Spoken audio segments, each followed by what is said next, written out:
Hello. So today I'd like to talk a little bit about guitar strings. Now I have a 640 scale guitar, which is 10 millimeters shorter than the standard 650 scale guitar. And because of that, high tension strings are slightly less high, and medium tension strings or normal tension strings are even less normal or sub-medium. And so that's one thing I always have to keep in mind. The second thing is that for better or for worse, I tend to be pretty heavy-handed playing the guitar. And so also because of that, I tend to prefer higher tension strings, which vibrate less widely and are less likely to buzz when I get a little carried away. The most common set of guitar strings are silver wound basses over pretty standard materials, and then nylon trebles. Nylon trebles are by far the most common, and there are some variations on that, but nylon really rules the roost in terms of the number of different sets of strings that you can get that will have nylon trebles. Second to that is carbon trebles. Carbon trebles within guitar sets is the second most common type of guitar set you'll come across when you look for guitar strings. And that's what I have today on the guitar. Augustine Paragon high tension, which are blue. Just like their nylon strings, their high tension's blue. Similarly, the fluorocarbon trebles with the silver plated bases are blue as well. And so the red, I think, is the normal tension string.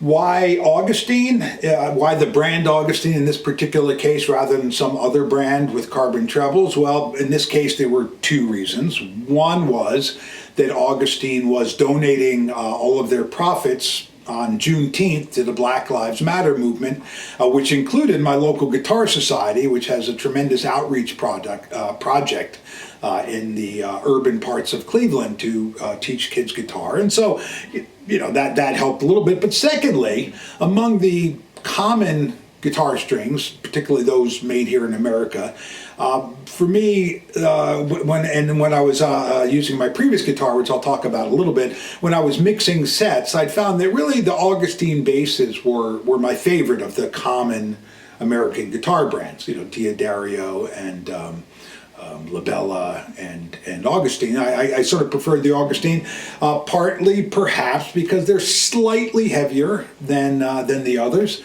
The objective difference is that they are much thinner for the tension that you have. And so a G string, which is normally the thickest string in the guitar unwound, is about the thickness of a nylon B string.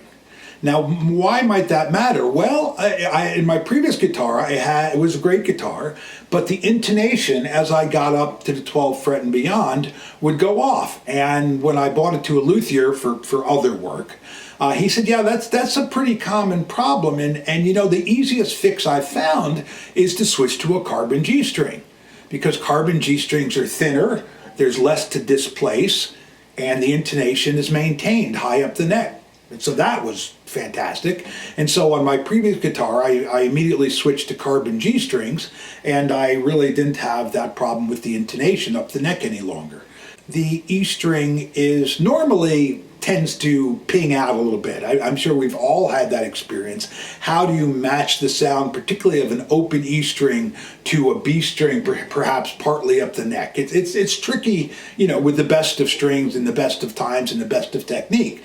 And so carbon, being brighter, sometimes can accentuate those differences. People who have cedar tops, which tend to be mellower than spruce tops, prefer carbon more than those with spruce tops, which is what you see here, which often have a brighter sound anyway, and the feeling being that if you take a bright sounding top and add even brighter strings, that you're really asking to play essentially a 6-string banjo, rather than a classical guitar. One thing that I'm sure you've heard and thought about is the idea of the tubby G string. Many reviews of strings will say, well, yeah, I like this set, but the G string was really thuddy, dead, thick, unpleasant tone. So when you're going from the wound D to the G, you have this, silver wound bass. And then when you go to the G string, often you get this sort of thick, thuddy, dead sound. Well, that's something that carbon takes care of completely. So carbon G strings are quite nice in terms of matching the sound to that of the D string just below it. So really quite a nice transition, and something that with nylon strings sometimes is quite jarring, particularly when you're going from D to G string. So that's nice. Intonation's nice. So again, a carbon G has a lot to be said for it. Now, what about the B and the E? That's the question. Now, the B, I think it's still quite a nice sound. The tension is similar to that of a nylon B string. It's just that it's thinner. And so I don't think there's much of an issue there. I think one can enjoy either a nylon or a carbon B string quite well, and I don't have very strong feelings about that. Now let's go to the E. Now the E, as I mentioned, very high tension. It really is strung quite high,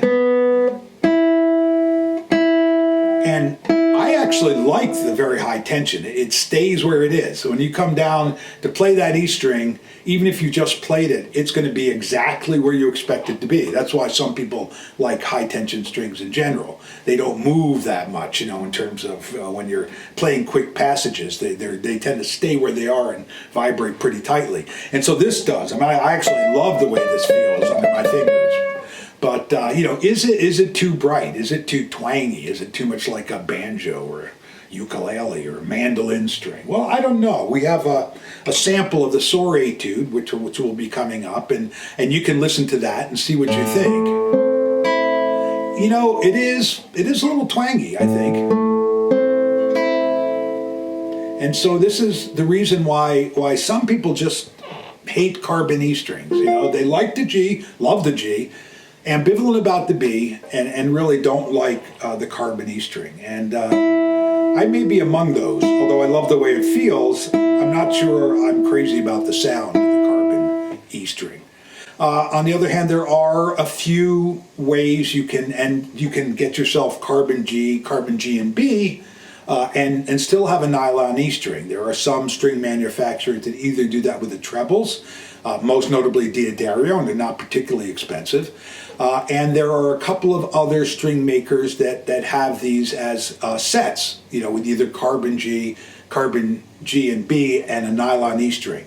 And they include RC strings, Felipe Kondo strings, and Oasis strings as well.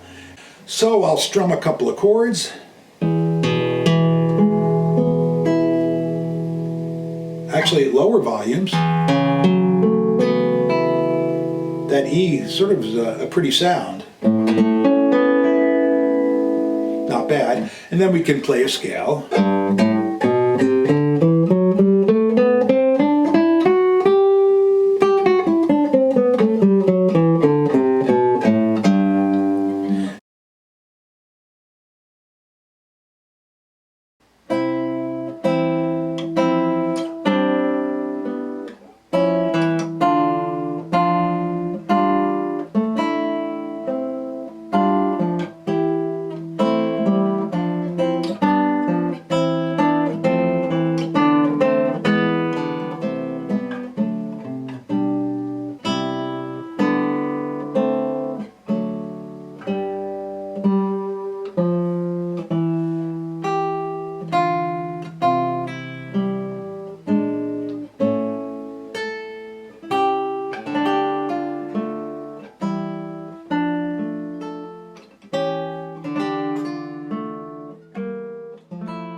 Another criticism which is sometimes made about high tension strings in general, and certainly about carbon strings, which tend to be quite high tension, is that it's harder to get a nice sounding vibrato on a very high tension string. I don't really think I've found that to be the case in my experience, but well, let's take a listen here.